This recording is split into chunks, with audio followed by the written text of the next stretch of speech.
Hello friends, welcome back to my channel Simna's food world. അപ്പോഴത്തെ ഇന്ന് ഞാൻ വന്നിട്ടുള്ളത് നല്ല സോഫ്റ്റ് ആയിട്ടുള്ള നല്ല സ്പഞ്ചി ആയിട്ടുള്ള ഒരു ടീ കേക്കിൻ്റെ റെസിപ്പി ആയിട്ടാണ് കേട്ടോ.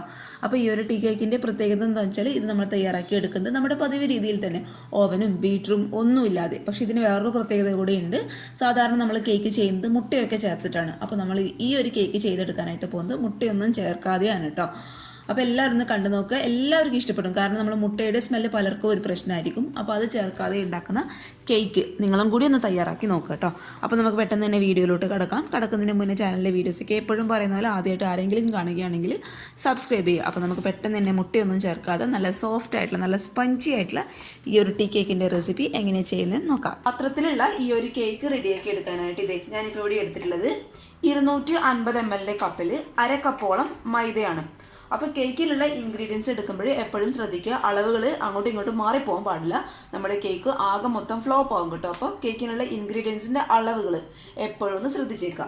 അപ്പോൾ 250 ml കപ്പിൽ അര കപ്പോളം മൈദ. പിന്നെ നമുക്ക് വേണ്ടത് 3 ടേബിൾ സ്പൂണോളം വെജിറ്റബിൾ ഓയിൽ. അതിപ്പോൾ ഏത് വെജിറ്റബിൾ ഓയിൽ വേണമെങ്കിലും നിങ്ങൾക്ക് ഉപയോഗിക്കാം കേട്ടോ. ഞാനിപ്പോൾ ഇവിടെ എടുത്തിട്ടുള്ളത് സൺഫ്ലവർ ഓയിലാണ്. വെളിച്ചെണ്ണയൊന്നും ഉപയോഗിക്കാതിരിക്കുക കേട്ടോ. അപ്പോൾ നമ്മുടെ കേക്കിൻ്റെ ടേസ്റ്റ് ആകെ മൊത്തം അങ്ങോട്ട് മാറും. പിന്നെ നമ്മുടെ കേക്കിന് നല്ലൊരു മധുരം കിട്ടാൻ വേണ്ടിയിട്ട് ഒരു 1/4 കപ്പോളം പഞ്ചസാര ഞാൻ എടുത്തിട്ടുണ്ട്. പിന്നെ ഞാനിവിടെ എടുത്തിട്ടുള്ളത് ഒരു 3 ടേബിൾ സ്പൂണോളം അധികം പുളിയില്ലാത്ത തൈര്. നമ്മൾ ഈ കേക്കിൽ വേറെ മുട്ടയൊന്നും ചേർക്കുന്നില്ല. അപ്പോൾ അതിന് പകരം വേണ്ടിയിട്ടാണ് ഒരു 3 ടേബിൾ സ്പൂണോളം തൈര് നമ്മളിതിലോട്ട് ചേർത്ത് കൊടുക്കുന്നത്. പിന്നെ നമുക്ക് വേണ്ടത് ഒരു 1/2 ടീസ്പൂണോളം ബേക്കിംഗ് പൗഡർ, അതുപോലെ ഒരു 1/4 ടീസ്പൂണോളം ബേക്കിംഗ് സോഡ. അപ്പോൾ ഇത്രയൊക്കെ ഇൻഗ്രീഡിയൻസിൻ്റെ ആവശ്യം മാത്രമേ നമുക്ക് കേക്കിനുള്ളൂ. അപ്പോൾ നമുക്കിത് പെട്ടെന്ന് തന്നെ എങ്ങനെ റെഡിയാക്കുന്നതും കൂടി നോക്കാം. ആദ്യം തന്നെ നമുക്ക് ഈ കേക്കിന് ആവശ്യമായിട്ടുള്ള പഞ്ചസാര ഒന്ന് പൊടിച്ചെടുക്കണം. അതിനായിട്ട് മിക്സിയുടെ ചെറിയ ജാറ് ഞാൻ എടുത്തിട്ടുണ്ട്. ഇതിപ്പോൾ ഞാൻ വേറൊരു ആവശ്യത്തിന് വേണ്ടിയിട്ട് പഞ്ചസാര പൊടിച്ചെടുത്ത മിക്സിയുടെ ജാറ് തന്നെയാണ് കേട്ടോ. അപ്പോൾ കേക്കിന് ഒരു 1/4 കപ്പോളം ഉള്ള പഞ്ചസാര നമുക്ക് മിക്സിയുടെ ജാറിലോട്ട് അങ്ങോട്ട് ഇട്ട് കൊടുക്കാം. ഇനി ഇത് നന്നായിട്ട് നല്ല ഫൈൻ പൗഡറായിട്ടൊന്ന് പൊടിച്ചെടുക്കാം. ഇനി ഒരു പാത്രം ഞാൻ എടുത്തിട്ടുണ്ട്. അതിൻ്റെ മുകളിലോട്ടായിട്ട് ഒരു അരിപ്പ വെച്ച് കൊടുത്തിട്ടുണ്ട് കേട്ടോ. ഇനി നമ്മൾ എടുത്തു വെച്ച കേക്കിനുള്ള ഡ്രൈഡ് ആയിട്ടുള്ള ഇൻഗ്രീഡിയൻസ് ഒന്ന് അരിച്ചെടുക്കണം. അപ്പോൾ നമ്മൾ എടുത്തു വെച്ച അര കപ്പോളം മൈദ ഈ ഒരു അരിപ്പയിൽ കൂടി നമുക്ക് പാത്രത്തിലോട്ട് അങ്ങോട്ട് ഇട്ട് കൊടുക്കാം.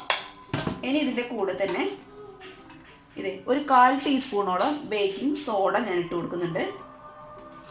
അതേപോലെ തന്നെ ഒരു 1/2 ടീസ്പൂണോളം ബേക്കിംഗ് പൗഡർ. പിന്നെ ഈ കേക്കിന് ആവശ്യമായിട്ടുള്ള ഒരു നുള്ളു ഉപ്പും കൂടി നമുക്ക് ഇതിലോട്ട് അങ്ങോട്ട് ഇട്ട് കൊടുക്കാം. ഇനി ഇത് നന്നായിട്ടൊന്ന് ഒരു 2 തവണ ഒക്കെ അരിച്ചെടുക്കുകയാണെങ്കിൽ കൂടുതൽ നല്ലതാണ് കേട്ടോ. നമ്മുടെ കേക്ക് നന്നായിട്ട് സോഫ്റ്റ് ആയിട്ട് വരികയും ചെയ്യും. പിന്നെ നമ്മൾ ചേർത്ത് കൊടുത്ത മൈദ, അതുപോലെ ബേക്കിംഗ് പൗഡർ, ബേക്കിംഗ് സോഡയൊക്കെ കേക്കിൻ്റെ എല്ലാ ഭാഗത്തും നമ്മുടെ പൊടിയുടെ എല്ലാ ഭാഗത്തും എത്താൻ വേണ്ടിയിട്ടാണ് നമ്മളിത് 2 തവണ ഒന്ന് അരിച്ചെടുക്കുന്നത്. ഇനി ഞാനിതിലോട്ട് ചേർത്ത് കൊടുക്കാൻ പോകുന്നത് നമ്മൾ അരിച്ച് വെച്ച മൈദയിലോട്ട് ഞാൻ ചേർത്ത് കൊടുക്കാനായിട്ട് പോകുന്നത് നമ്മൾ പൊടിച്ച് വെച്ച പഞ്ചസാര കംപ്ലീറ്റ് ആയിട്ട് അങ്ങോട്ട് ചേർത്ത് കൊടുക്കാൻ കേട്ടോ. അപ്പോൾ ഈ ഒരു പഞ്ചസാര എന്നുള്ളത് ഈ ഒരു കേക്കിന് ഈ ഒരു അര കപ്പ് മൈദയ്ക്ക് കണക്കായിട്ടുള്ള മധുരമാണ് കേട്ടോ. ഒരുപാട് കൂടുതലുമല്ല, എന്നാൽ തീരെ അങ്ങോട്ട് കുറവല്ല. പിന്നെ നിങ്ങൾക്ക് കുഞ്ഞുങ്ങൾക്കൊക്കെ ഒരുപാട് മധുരം വേണമെന്നുള്ളവർക്ക് ഒരു 1/4 കപ്പോളം പഞ്ചസാര എടുക്കാം കേട്ടോ.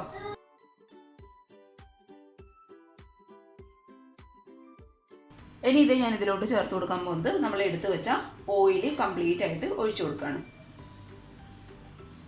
ഇത് വീണ്ടും നന്നായിട്ടൊന്ന് മിക്സ് ചെയ്ത് കൊടുക്കുക. പിന്നെ ഇതിലോട്ട് ചേർത്ത് കൊടുക്കുന്നത് നമ്മൾ എടുത്തു വെച്ച 3 ടേബിൾ സ്പൂണോളം അധികം പുളിയില്ലാത്ത തൈര് കംപ്ലീറ്റ് ആയിട്ട് ഞാൻ ഒഴിച്ചു കൊടുത്തിട്ടുണ്ട്. ഇതും കൂടി നമുക്ക് നന്നായിട്ടൊന്ന് മിക്സ് ചെയ്ത് കൊടുക്കാം.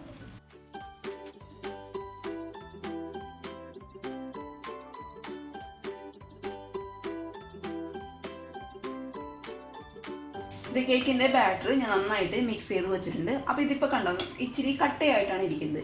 ഇനി നമുക്കിതൊരു ലൂസ് ബാറ്റർ ആക്കിയെടുക്കണം. അതിനായിട്ട് ഇതിലോട്ട് ഞാൻ ചേർത്ത് കൊടുക്കാൻ പോകുന്നത് സാധാരണ വെള്ളമാണ് കേട്ടോ. കുറച്ചായിട്ട് വെള്ളം ചേർത്ത് കൊടുത്ത് നമുക്കിതൊന്ന് ലൂസ് ബാറ്റർ ആക്കിയെടുക്കാം.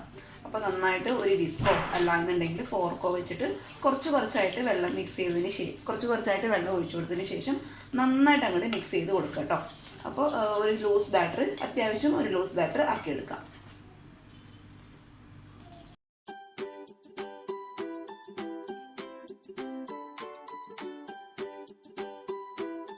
നമ്മുടെ കേക്കിനുള്ള ബാറ്റർ ഇവിടെ റെഡി ആയിട്ടുണ്ട്. മാവിൻ്റെ പരുവം എന്ന് പറയുന്നത് ഇതാണ്. ഒരുപാട് അങ്ങ് കട്ടിയിലിരിക്കാൻ പാടില്ല, എന്നാലൊട്ട് തീരെ അങ്ങോട്ട് ലൂസായി പോകാനും പാടില്ല. അപ്പോൾ ഈ ഒരു പരുവത്തിലാക്കി എടുക്കുക. സാധാരണ വെള്ളം ഒഴിച്ചിട്ട് ഈ ഒരു പരുവത്തിലാക്കി എടുക്കട്ടോ. അപ്പോൾ വെള്ളം എന്ന് പറയുന്നത് ചൂടുവെള്ളമൊന്നുമല്ല, സാധാരണ നമ്മൾ പൈപ്പിൽ നിന്നൊക്കെ കിട്ടുന്ന സാധാരണ വെള്ളം കേട്ടോ. ഇനി അവസാനമായിട്ട് ഇതിലോട്ട് നമ്മൾ ചേർത്ത് കൊടുക്കാൻ പോകുന്നത് ഞാൻ നേരത്തെ ഇൻഗ്രീഡിയൻസിൽ കാണിക്കാനായിട്ട് വിട്ടുപോയതാണ് കേട്ടോ. ഒരു 1/4 ടീസ്പൂണോളം വാനില എസൻസ്. അപ്പോൾ വാനില എസൻസ് നിങ്ങളുടെ കയ്യിൽ ഇല്ല എന്നുണ്ടെങ്കിൽ അതിന് പകരമായിട്ട് ഒരു 1/4 ടീസ്പൂണോളം ഏലക്ക പൊടിച്ചത് ചേർത്തത് മതിയാവും കേട്ടോ. അപ്പോൾ വാനില എസൻസ് ചേർക്കുമ്പോൾ ശ്രദ്ധിക്കുക, ഒരിക്കലും അതിൻ്റെ ഫ്ലേവർ എന്ന് പറയുന്നത് അങ്ങ് കൂടി പോകാൻ പാടില്ല. നല്ലൊരു ഫ്ലേവർ നിന്നോട്ടെ എന്ന് വെച്ചിട്ട് ഒരുപാട് ഒഴിച്ചു കൊടുക്കാനായിട്ട് പാടില്ല കേട്ടോ. അത് നമ്മുടെ കേക്കിന് ഒരു ചവർപ്പ്, അല്ലാന്നുണ്ടെങ്കിൽ അതിൻ്റെ ഫ്ലേവർ കൂടിയിട്ട് നമുക്ക് കഴിക്കാൻ പറ്റാത്ത ഒരവസ്ഥയാകും. അതുകൊണ്ട് ഒരു 1/4 ടീസ്പൂൺ മാത്രം മതിയാവും കേട്ടോ. ഇനി ഇതെല്ലാം കൂടി നമുക്ക് നന്നായിട്ടൊന്ന് വീണ്ടും മിക്സ് ചെയ്ത് കൊടുക്കാം. ഞാനിപ്പോൾ ഇങ്ങനെയുള്ളൊരു കുഞ്ഞു പാത്രത്തിലാണ് കേട്ടോ കേക്ക് സെറ്റ് ചെയ്യാനായിട്ട് പോകുന്നത്. അപ്പോൾ ഇങ്ങനെയുള്ളൊരു പാത്രം ഇല്ലാന്നുണ്ടെങ്കിൽ ഇങ്ങനെയുള്ള സ്റ്റീലിൻ്റെ ഗ്ലാസ്സൊക്കെ എല്ലാവരുടെ അടുത്തും ഉണ്ടാവും. ഇങ്ങനെയുള്ളൊരു സ്റ്റീലിൻ്റെ ഗ്ലാസ് എടുത്താലും മതിയാവും. അപ്പോൾ ബാറ്ററി ഇതിലോട്ട് ഒഴിക്കുന്നതിന് മുന്നേ ഞാൻ കുറച്ച് ഓയിൽ ഇതിലോട്ട് തടവി കൊടുക്കുന്നുണ്ട്. നമ്മുടെ കേക്ക് ആയി കഴിഞ്ഞാൽ ഇത് പെട്ടെന്ന് അങ്ങോട്ട് വിട്ട് വരാൻ വേണ്ടിയിട്ട് കുറച്ച് ഓയിൽ നമുക്ക് അങ്ങോട്ട് തടവി കൊടുക്കാം കേട്ടോ.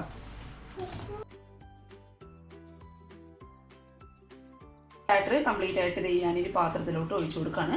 അപ്പോൾ ഒഴിച്ചു കൊടുക്കുമ്പോൾ ശ്രദ്ധിക്കുക, മുഴുവനായിട്ടും ഒഴിക്കണ്ട കേട്ടോ. ഒരു അരഭാഗത്തോളം ഒഴിച്ചു വെച്ചാൽ മതിയാവും.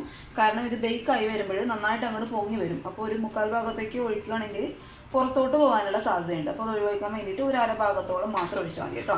ഞാനിപ്പോൾ ഈ ഒരു 3 പാത്രത്തിലാണ് കേട്ടോ കേക്കിൻ്റെ ബാറ്ററി ഒഴിച്ചു കൊടുത്തിട്ടുള്ളത്. ഈ 2 കുഞ്ഞു പാത്രത്തിലും പിന്നെ ഇങ്ങനെയുള്ള ഒരു ഗ്ലാസ്സിലാണ് കേക്കിൻ്റെ ബാറ്ററി റെഡിയാക്കി വെച്ചിട്ടുള്ളത്. അപ്പോൾ ജസ്റ്റ് ഇതൊന്ന് ടാപ്പ് ചെയ്ത് കൊടുക്കുക. എന്തെങ്കിലും എയർ ബബിൾസും കാര്യങ്ങളൊക്കെ ഉണ്ടെങ്കിൽ അതങ്ങോട്ട് പോയിക്കോളും.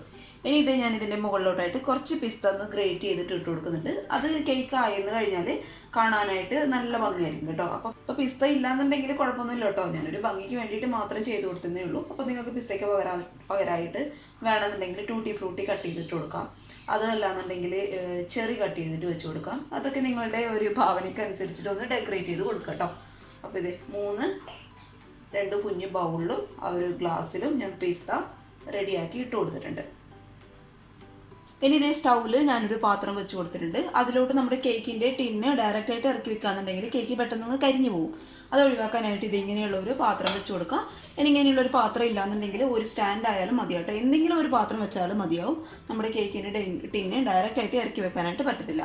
അപ്പോൾ ഇനി നമുക്ക് എന്ത് ചെയ്യാം, 5 മിനിറ്റ് ഹൈ ഫ്ലെയിമിലിട്ട് നന്നായിട്ടൊന്ന് ഈ പാത്രം ഒന്ന് ചൂടാക്കി എടുക്കാം. അപ്പോൾ 5 മിനിറ്റ് ഹൈ ഫ്ലെയിമിലിട്ട് 5 മിനിറ്റ് കൊണ്ട് നമ്മുടെ പാത്രമൊക്കെ നന്നായിട്ട് ചൂടായിട്ട് വന്നിട്ടുണ്ട്. കറക്റ്റ് ഇതിൽ നിന്ന് നമ്മൾ പുക വരണം കേട്ടോ. അപ്പോഴാണ് കറക്റ്റായിട്ട് കേക്ക് ബേക്കായി കിട്ടത്തുള്ളൂ.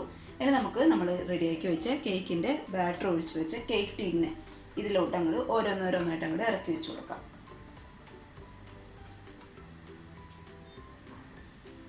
ഇനി ഇത് അടച്ച് വെച്ച് ഏറ്റവും ലോ ഫ്ലെയിമിലിട്ട് കറക്റ്റ് 25 മിനിറ്റ് കേട്ടോ. അടച്ച് വെച്ച് ഏറ്റവും ലോ ഫ്ലെയിമിലിട്ട് കറക്റ്റ് 25 മിനിറ്റ്. നമ്മുടെ കേക്കൊക്കെ നന്നായിട്ട് ബേക്കായിട്ട് വന്നിട്ടുണ്ട്. കയ്യിലൊന്നും ഒട്ടും ഒട്ടിപ്പിടിക്കുന്നില്ല കേട്ടോ. അപ്പോൾ അത് ഞാൻ പറഞ്ഞത്, കേക്കിൻ്റെ ഈ ഒരു പാത്രത്തിൻ്റെ പകുതി ഭാഗത്തോളം മാത്രം മാവ് ഒഴിച്ചാൽ മതി. ബേക്കാകുന്ന സമയത്ത് നന്നായിട്ട് ഇതങ്ങോട്ട് പൊങ്ങി വരും കേട്ടോ. അപ്പോൾ നമുക്കിത് ചൂടാറാനായിട്ട് ഈ ഒരു പാത്രം ഈ ഒരു പാനിൽ നമ്മളെടുത്ത് മാറ്റി കൊടുക്കാം. നമ്മുടെ കേക്കിൻ്റെ ചൂടൊക്കെ മുഴുവനായിട്ട് മാറിയിട്ടുണ്ട്. അപ്പോൾ കംപ്ലീറ്റ് ആയിട്ട് ചൂട് മാറിയതിന് ശേഷം മാത്രം ഈ ഒരു ബൗളിൽ നിന്ന് എടുത്ത് മാറ്റാനായിട്ട് പാടില്ല കേട്ടോ. അല്ലാന്നുണ്ടെങ്കിൽ ഇത് പൊട്ടിപ്പോകാനുള്ള ചാൻസ് ഉണ്ട്. അപ്പോൾ ചൂട് മാറാനായിട്ട് ഒന്ന് വെയിറ്റ് ചെയ്യുക. നല്ല സോഫ്റ്റ് ആയിട്ടുള്ള നല്ല ഫ്ലഫി ആയിട്ടുള്ള കേക്കാണ് കേട്ടോ. എല്ലാം ഒന്ന് തയ്യാറാക്കി നോക്കുക. നല്ല പഞ്ഞിക്കിട്ട പോലെ ഇരിക്കുന്നുണ്ട്. അത്ര ടേസ്റ്റാണ് കഴിക്കാനായിട്ട്. നമ്മൾ മുട്ടയൊന്നും ചേർക്കാത്തതുകൊണ്ട് ആ ഒരു മുട്ടയുടെ സ്മെല്ലൊന്നും ഒട്ടും ഉണ്ടാവില്ല കേട്ടോ ഇതിന്. അപ്പോൾ ആ ഒരു പ്രശ്നങ്ങളൊന്നും ഇനി വേണ്ട. അപ്പോൾ ഞാൻ ഓൾറെഡി ഒരുപാട് കേക്കിൻ്റെ റെസിപ്പി ഇട്ടപ്പോൾ ഒരുപാട് പേര് എൻ്റെ അടുത്ത് ചോദിച്ചിട്ടുണ്ടായിരുന്നു എഗ്ലെസിൻ്റെ ഒരു കേക്കിൻ റെസിപ്പി ഇടണേന്ന്. അപ്പോൾ എല്ലാവർക്കും ഉപകാരമാകുമെന്ന് വിചാരിക്കുന്നു. എല്ലാവരും ഒന്ന് ട്രൈ ചെയ്ത് നോക്കുക. നമ്മൾ വീട്ടിൽ എപ്പോഴും ഉപയോഗിക്കുന്ന നമ്മുടെ സാധനങ്ങൾ വെച്ചിട്ടാണ് ഈ കേക്ക് റെഡിയാക്കി എടുത്തിട്ടുള്ളത്. അപ്പോൾ ട്രൈ ചെയ്ത് നോക്കിയിട്ട് അഭിപ്രായങ്ങളൊക്കെ അറിയിക്കുക. പിന്നെ ഒരു കപ്പ് കേക്കിൻ്റെ റെസിപ്പി ഇഷ്ടപ്പെട്ടാൽ വീഡിയോ ലൈക്ക് ചെയ്യാതെ പോകരുത് കേട്ടോ. അപ്പോൾ ഇതുവരെ ചാനൽ ആരെങ്കിലും ആദ്യമായിട്ട് കാണുകയാണെന്നുണ്ടെങ്കിൽ ഇതുവരെ സബ്സ്ക്രൈബ് ചെയ്യാത്തവർ ഒന്ന് സബ്സ്ക്രൈബ് കൂടി ചെയ്തേക്കുക. തൊട്ടടുത്തുള്ള കുഞ്ഞ് ബെല്ലൈക്കൺ കൂടി ഇനേബിൾ ചെയ്യുകയാണെങ്കിൽ ഇതുപോലുള്ള നല്ല നല്ല വീഡിയോസ് ഞാൻ ഇടുമ്പോൾ നിങ്ങൾക്ക് പെട്ടെന്ന് നോട്ടിഫിക്കേഷൻ കിട്ടും കേട്ടോ. അപ്പോൾ നാളെ ഒരു നല്ല വീഡിയോ ആയിട്ട് കാണും വരെ thank you for watching Simna's food world. By.